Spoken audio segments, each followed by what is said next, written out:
Hola, ¿cómo están? Bienvenidos de nueva cuenta. Será para mí un placer que podamos juntos leer. No me quiero sentir tan solito. Así que vamos a comenzar este pequeño libro que se llama Rebelión en la Granja, de George Orwell. Prólogo de Mario González Suárez. Editorial Lectorum. En este episodio simplemente será el prólogo que ofrece Mario González Suárez. Te lo puedes saltar, no te preocupes, podemos esperar cuando salga el episodio 1 si te quieres evitar alguna contaminación por parte del primer escritor. La claridad de las sombras, de Mario González Suárez. Eric Blair firmó sus libros como George Orwell porque ese nombre le parecía de gente común y corriente. Pensaba que solo desde la perspectiva del ciudadano de a pie se puede ser verdaderamente libre y pugnar por una vida mejor, manteniendo una actitud rebelde y consciente. Nació el 25 de julio de 1903 en la India. Entre 1922 y 1927 fue policía colonial de Birmania, experiencia que le permitió desarrollar una mirada crítica hacia el imperialismo británico. Durante los años 30 fue profesor, dependiente de librerías, comerciante, periodista y combatió por los republicanos en la Guerra Civil Española. Cada estación de su trayecto vital fue afinando su radicalización política, que no se circunscribiría a doctrina ninguna. Se fundaba en la observación y la reflexión. Esta actividad intelectual le dio una particular dirección a su talento literario, que supo poner la imaginación al servicio de la lucidez. Aunque la obra de Orwell no es breve, se le conoce casi exclusivamente por Rebelión en la Granja y 1984. Creo que ambas han sido trivializadas, dice el autor, por cierta crítica que ha querido atribuirles principalmente a la segunda un contenido profético y apocalíptico. Orwell no quiso adivinar nada. Las supuestas profecías literarias son el combustible más barato que las revistas y los suplementos dominicales utilizan para incendiar las mentes cándidas. Lo que él hizo fue montar una ficción sobre su análisis de la sociedad. Retrató minuciosamente la poca resistencia que los individuos oponen al poder, la abyecta docilidad con que se someten a las leyes del mercado, a los dictados de la publicidad y la propaganda. A Orwell le alarmaba la excesiva eficacia de los medios de comunicación para moldear y someter a las masas amorfas y pasivas. Había contemplado de cerca los aparatos de agitación y de coerción más eficaces de su tiempo, los de nazis y soviéticos. Sería ingenuo pensar que la descripción que Orwell hace del planeta en 1984 emana de una alucinación futurista, y en eso consiste su banalización, la insistencia con que editores y libreros han querido vender esta novela como otra bagaleta de la ciencia ficción, que no pasa de ser una subclasificación comercial. Es mayor la dosis de imaginación que Orwell utilizó para presentar a los lectores el resultado de su labor intelectual que la imaginación aplicada a las descripciones del mundo donde viven sus protagonistas. Amén de ello, el buen tino y la malicia de sus predicciones no dependían de ningún sistema de pensamiento socialista. En Animal Farm, Orwell buscó la mejor manera de alertar a sus contemporáneos sobre los crímenes estalinistas en la Unión Soviética, por entonces aliada de Inglaterra, y a la que se le admiraba cual nación heroica. Los editores, incluyendo a T.S. Eliot, asesor de Farber y Farber, y la mayoría de los críticos leyeron Animal Farm solo en el contexto inmediato, cuando enjuiciar a la Unión Soviética resultaba escandaloso porque estaba prohibido cuestionar al aliado de Inglaterra durante la Segunda Guerra. Pero Orwell no había concebido un texto con fecha de caducidad que sirviera solo a propósitos inmediatos, propagandísticos, al ataque directo contra la Unión Soviética y Stalin. Él sabía que su visión del bloque comunista la compartiría todo Occidente, más pronto de lo que creían los ingleses. Animal Farm no perdió su vitalidad con el paso del tiempo. Al contrario, esta fábula elemental es una voz de alerta contra todas las dictaduras, la obvia de los totalitarismos y la benévola del capitalismo. Ciertamente, Animal Farm es una fábula, un género literario destinado casi por completo a la educación de los niños pequeños. La adjudicación de las aflicciones y las necesidades humanas a los animales protagonistas de la fábula venció la resistencia racional de los primeros lectores a mirar lo que no querían mirar. La historia que cuenta Orwell ya estaba en los periódicos. Es la historia que Trotsky había venido a contar a México a finales de los años 30. La moraleja más a la vista de la fábula orwelliana es que las revoluciones por sí mismas no corrigen la injusticia ni la desigualdad. Es precisa la participación consciente de los individuos, cuya principal responsabilidad consiste en evitar convertirse en masas fácilmente manipulables por los dictadores. Desde la primera edición de Animal Farm en 1945, los críticos y lectores atentos se interesaron en identificar cada personaje. No fue difícil desentrañar que el zar Nicolás II aparece con la careta del señor Jones.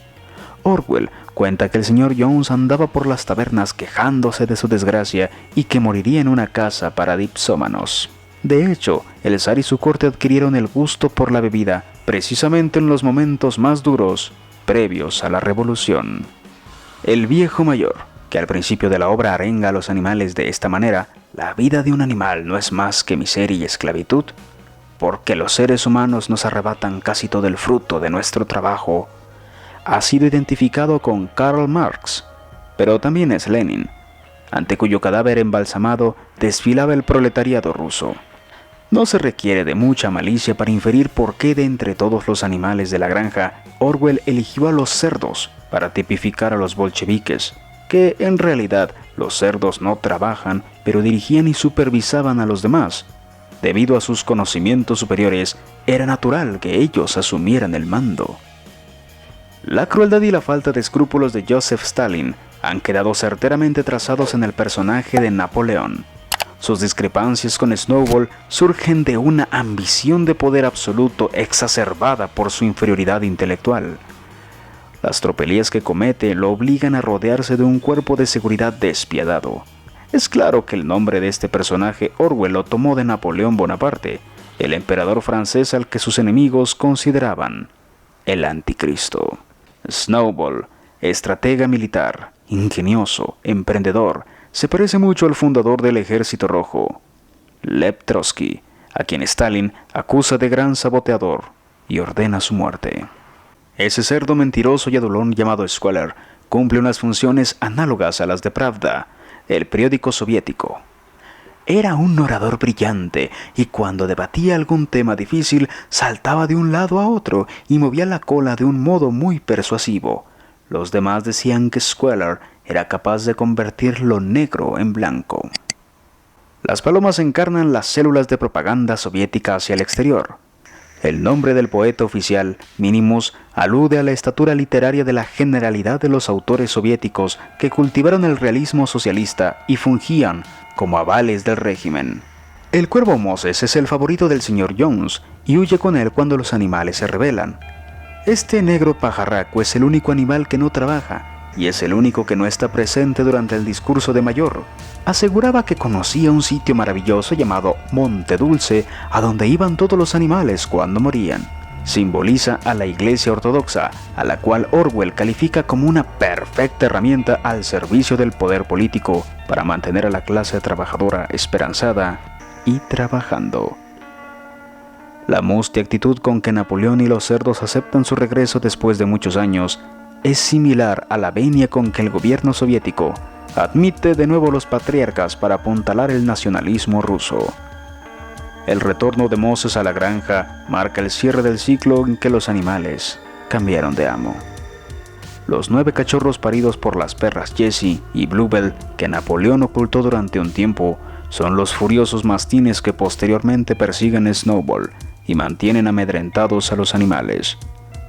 La impunidad de sus crímenes y la fidelidad a Napoleón, Orwell la había observado en el KGB y los guardias personales de Stalin. Boxer y Clover eran 2 de los leales caballos de tiro que les costaba analizar algo por sí mismos. Son el proletariado, engañados por los bolcheviques. No es casual que Orwell eligiera el nombre de Boxer. pues es una referencia a la rebelión de los Boxer en la China de los años 20, que señaló el comienzo de la Revolución China. La cabra Muriel guarda identidad con la minoría de los individuos de la clase trabajadora, que eran capaces de decidir por ellos mismos y criticar a sus líderes. Sin embargo, Muriel es demasiado débil y falta del carisma imprescindible para encabezar a los obreros. Benjamín, el burro, posee ciertos datos de carácter que pueden asimilarlo a los verdaderos intelectuales o a la vieja generación reacia al cambio, crítica de cualquier novedad. Pero también, como es el único animal que no espera nada de la revolución y tiene muy buena memoria, en mucho recuerda al instruido escepticismo de los anarquistas. Con molino o sin molino, la vida seguirá como siempre ha sido, es decir, una carga. Molly, la bonita y tonta yegua blanca que tiraba del coche del señor Jones, caracteriza a la típica clase media, que no le importa la política, le fastidia el trabajo, solo se desvive por lucir cintas de colores en sus crines y comer azúcar. La clase media ponderaba sobre todo la vida de cómoda y la seguridad de un sueldo. Los miembros de este grupo social eran los más dispuestos a huir a la traición. Las ovejas, los patos y las gallinas, estúpidos y mayoritarios, son el campesinado ruso. La oposición a los bolcheviques, que nunca pudo ser domesticada, vivía como las ratas, los conejos y los demás animales silvestres. El señor Pilkington, un agricultor indolente que dedicaba casi todo su tiempo a la pesca o a la caza, es una metáfora de los aliados de la Segunda Guerra, particularmente de los Estados Unidos, cuya posterior enemistad con los soviéticos inició la Guerra Fría. El señor Frederick, un hombre duro y astuto siempre en los litigios y con fama de tacaño, al cabo de una amistad difícil engaña a Napoleón y decide atacar a la granja de los animales, como la Alemania nazi, que de socio comercial y militar de Stalin pasó a convertirse en su principal enemigo.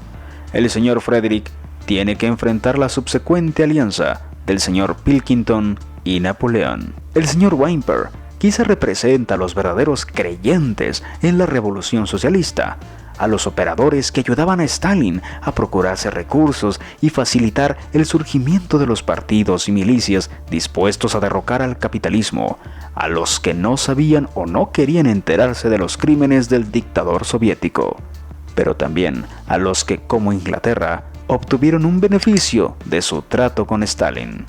Aunque con bestias de Inglaterra, Orwell quiere decir proletarios de todos los países. Nunca fue marxista ni se dejó seducir por las doctrinas radicales de izquierda. Su labor como escritor y periodista la consideraba una militancia despojada de cualquier adjetivo ideológico. Veía en las revoluciones socialistas, por debajo de sus buenas intenciones, el contubernio de ciertos grupos de individuos inconscientemente hambrientos de poder.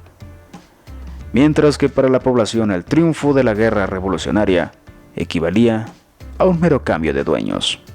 Si bien es cierto que al final de Animal Farm devuelve a los animales a la condición de explotados y oprimidos que tenían en un principio, da cuenta de cómo el pueblo ruso fue el primer esclavizado por el régimen zarista y luego por el soviético, la novela no termina ahí.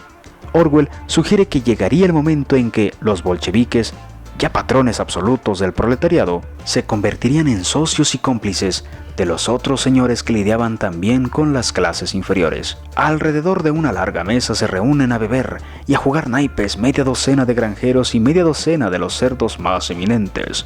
El señor Pilkington, y no olvidemos a quien representa, dice que le complace comprobar que el largo periodo de desconfianza y desavenencias terminó. Dedica elogios a los cerdos por haber ideado los métodos más eficaces para gobernar y disciplinar a los animales, al punto que servirán de ejemplo para los granjeros de todas partes. Quizá la empresa más difícil de acometer sea la de hacernos conscientes. El mundo en el que vivimos parece decididamente abocados a distraernos, a impedirle a los individuos un momento de lucidez para mirar su entorno, observar cómo funciona la sociedad. El observador es quien se pregunta, por ejemplo, ¿cómo llegaron a mí todas las cosas que tengo a la mano? ¿Desde dónde viene el agua que bebo? Hay gente que cree que el agua sale del grifo. Es urgente preguntarse por qué en Occidente, el mundo de la libertad, el territorio del bien, los ciudadanos viven vigilados, enajenados por el trabajo, amenazados con el desempleo, angustiados por el futuro, lleno de adicciones y anhelos autodestructivos, anestesiados por la televisión. Nadie parece darse cuenta que los ciudadanos sufren un adoctrinamiento constante, invisible y clandestino, precisamente a través de los medios que dicen procurarles información y entretenimiento. Casi nadie quiere ver que los ciudadanos modernos no contamos con la prensa, con ese poder alumbrado al mismo tiempo que la república y la democracia, cuya función es proteger a los ciudadanos de los poderes legislativo, judicial y ejecutivo. En la actualidad, los medios de comunicación son la piedra de toque del poder plutocrático, ejercido no por dictadores, sino por empresas internacionales. Y dice el autor, no estoy diciendo que exista una conspiración oscura, secreta y maligna para someternos. El mundo y sus señores son demasiado estúpidos para fabricarse una logística de tal envergadura. Si alguna conspiración existe en contra de los individuos, es la inercia de nuestra propia pereza mental, de nuestra indolencia ante las cosas de la vida, suponer que no nos afecta lo que le suceda al vecino, creer que la omisión es sinónimo de obrar el bien. Con nada más que nuestra inconsciencia cuentan los dictadores y los ingentes consorcios de las telecomunicaciones, porque no existen la propaganda ni la publicidad geniales, sino multitudes de zombis ansiosos de recibir órdenes, de descargar la responsabilidad de sí mismos en el primer tirano que aparezca. Los verdaderos poderes visionarios de Orwell, que no proféticos, radican en su capacidad para mirar no solo los objetos, sino principalmente la sombra que proyectan.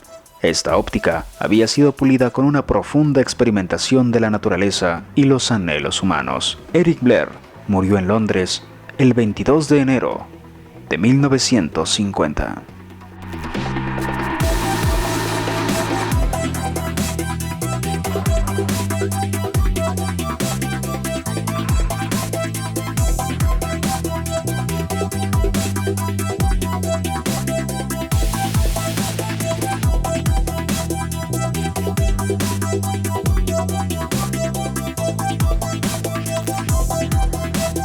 Amigos míos, esto fue el prólogo de Mario González Suárez. Espero que te haya gustado si te decidiste quedarte. Como ya viste, dio un poquito de spoilers, intentó interpretar la obra. Puede funcionar en el caso de algunos estudiantes, pero nosotros vamos a leerlo también y vamos a emitir nuestro propio prólogo. ¿Por qué no? Sin más que decir, esto fue Rebelión en la Granja, el prólogo. Vamos con la primera parte. Pero ese episodio será en el próximo video. Recuerda compartir este video, comentarlo y sobre todo, quédate.